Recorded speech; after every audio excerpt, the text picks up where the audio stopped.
안녕하세요. 스키냥기입니다.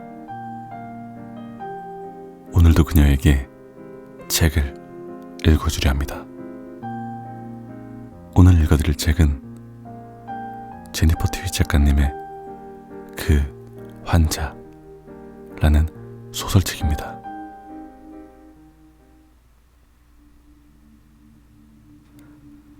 본 원고는 전문 의료진을 대상으로 한 웹포럼이었다가 2012년 오프라인 형태로 전환되면서 폐쇄된 mdcompassion.com에 나는 어쩌다 의학을 포기할 뻔했는가 라는 제목으로 게재되었다.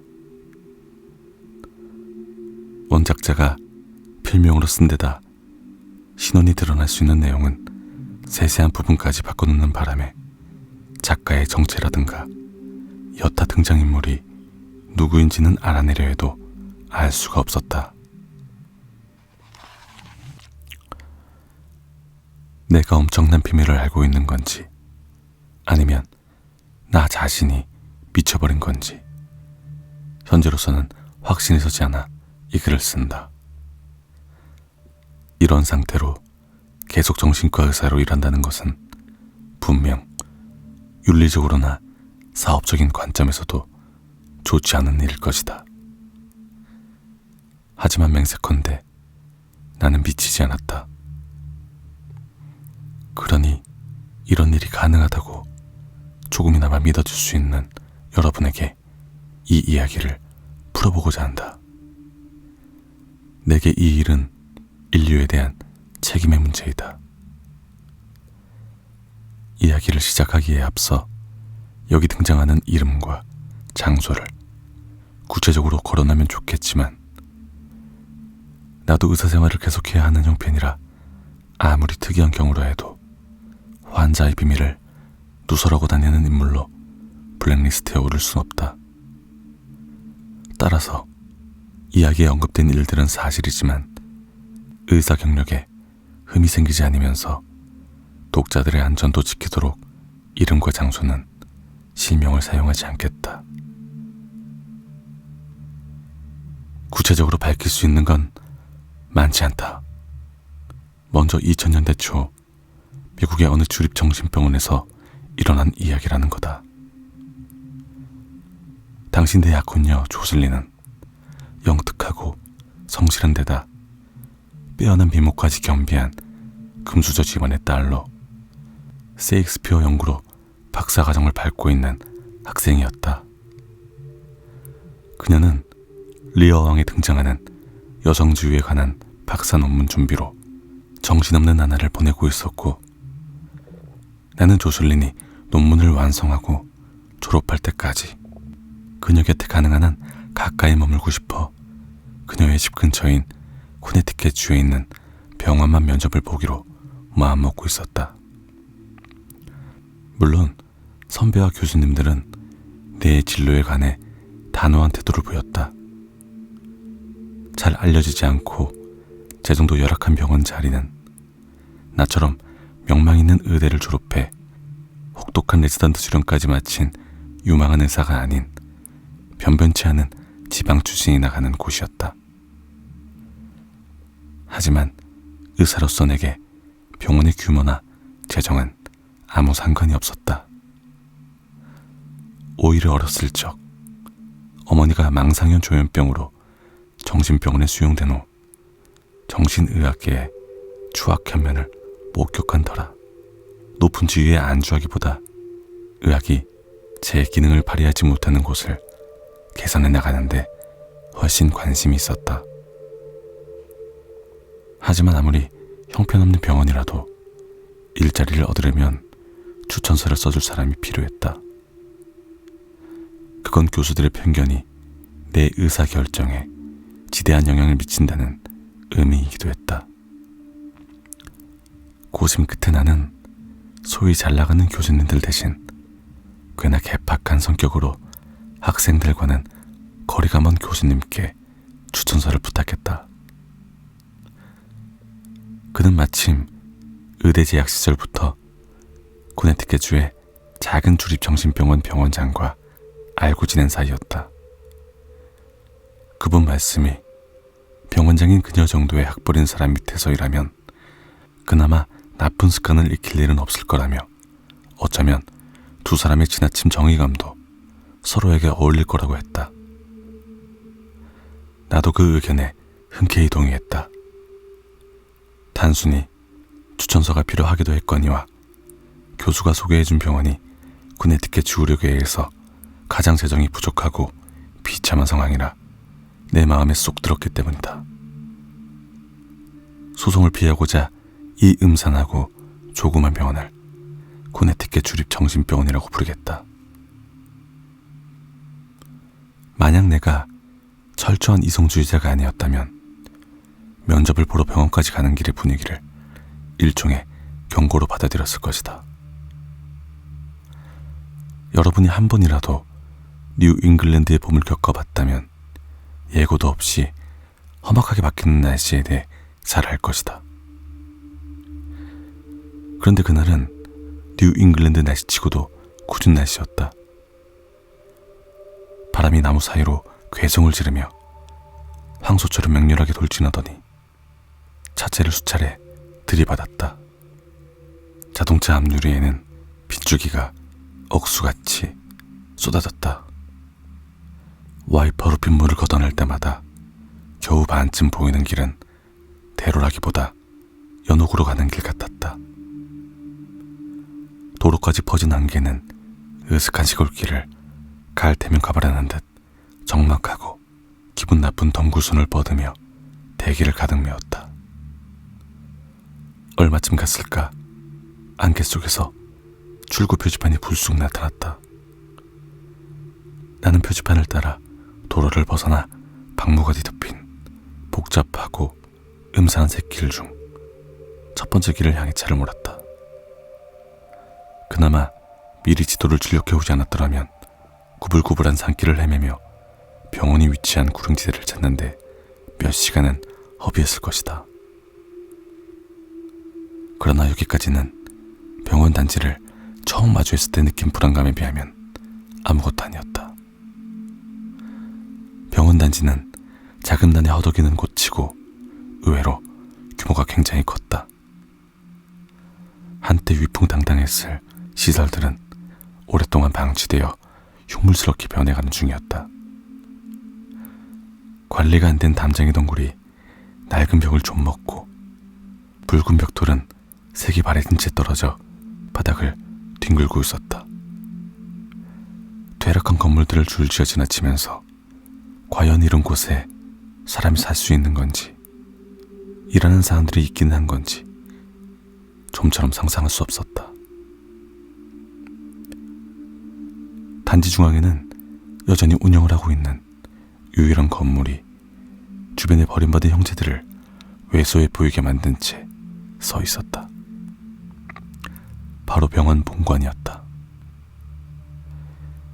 비교적 제 기능을 하는 듯한 모습에도 묘하게 황폐한 느낌만은 지워지지 않는 거대한 붉은 벽돌 건물은 절망과 어둠을 더욱 깊게 들이오도록 설계된 듯 보였다.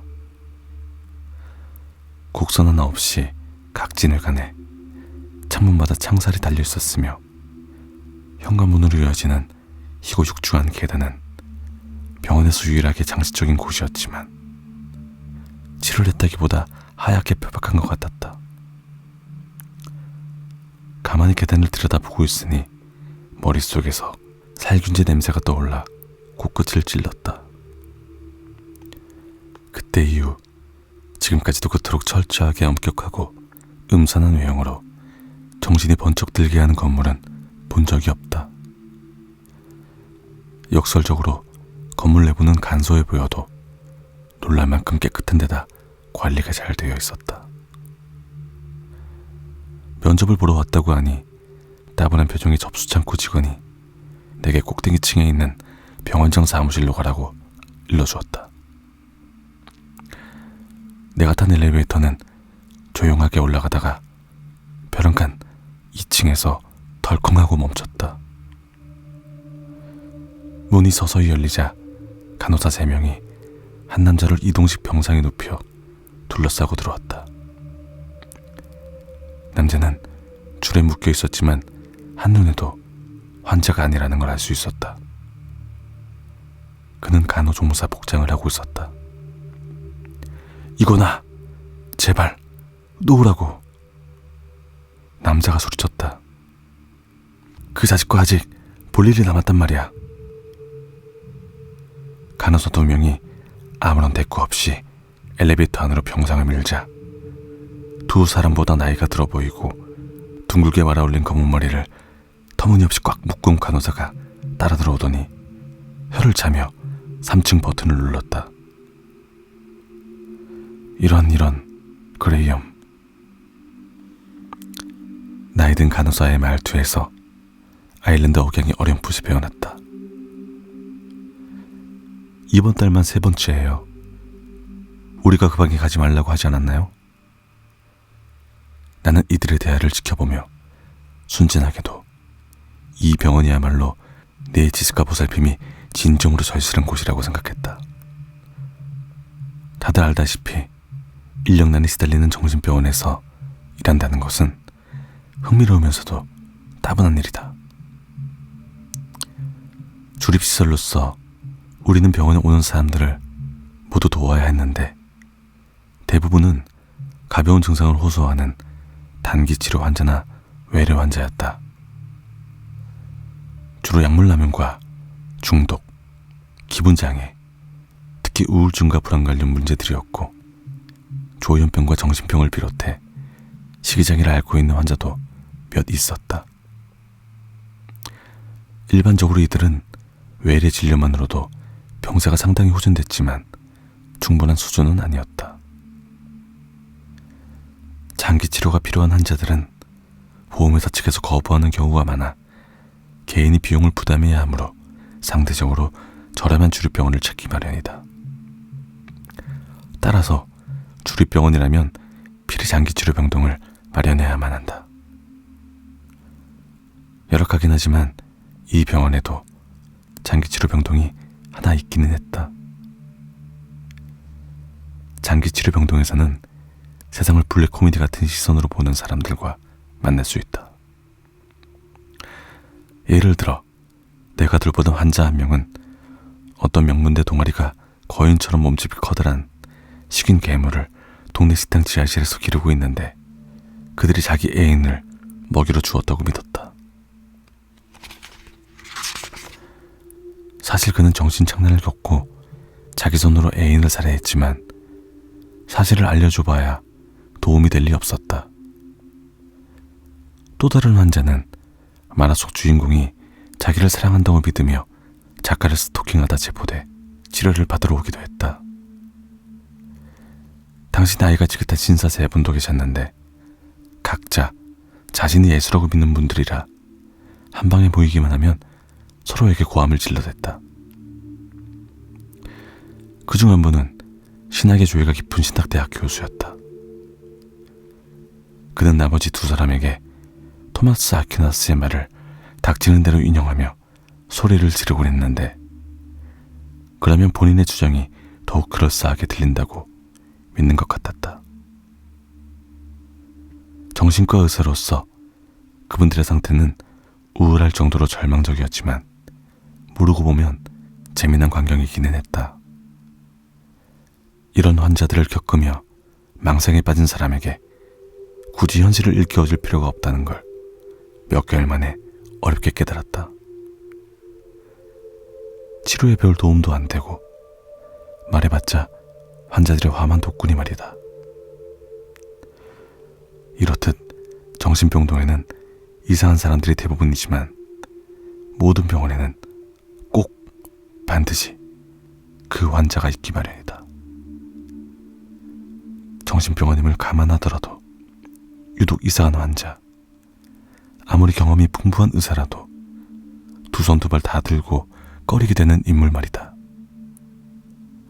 그런 환자는 누가 봐도 제정신이 아니지만 어쩌다 그렇게 됐는지 아무도 모르는 경우가 많다. 하지만 한 가지 분명한 건 어찌됐든 그런 환자는 모르는 척하는 게 상책이라는 사실이다. 괜한 호기심에 파헤치려 하다가는 멀쩡한 사람도 정신이 이상해질 테니까. 우리 병원에 있던 그 환자는 유독 특이했다. 먼저 어린아이일 때 병원에 버려진 데다 아무도 그의 병을 진단하지 못했는데도 어찌된 영문인지 30년 넘게 병원에 수용돼 있었다. 그에게 이름이 있었지만 기억하는 사람은 없다고 했다. 이제는 굳이 그의 서류를 부르는 사람이 없기 때문이다. 사람들은 그 환자에 관해 말해야 할 때면 그를 조라고 불렀다. 조는 병실에 나오는 법이 없었고 집단치료에 참여하지 않는 데다 정신과나 치료실 직원과 개별적으로 만나는 일도 없었다.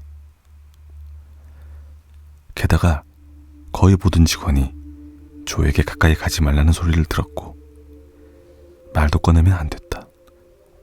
듣자 하니 조는 숙련된 전문의든 누구든 간에 사람을 만나면 상태가 악화됐다.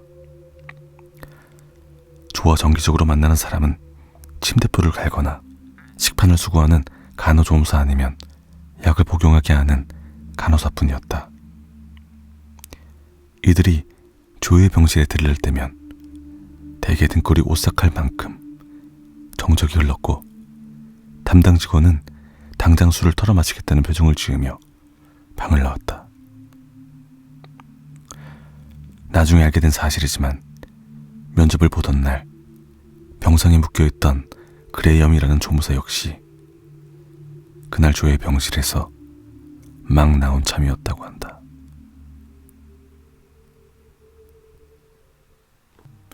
오늘은 여기까지 읽겠습니다.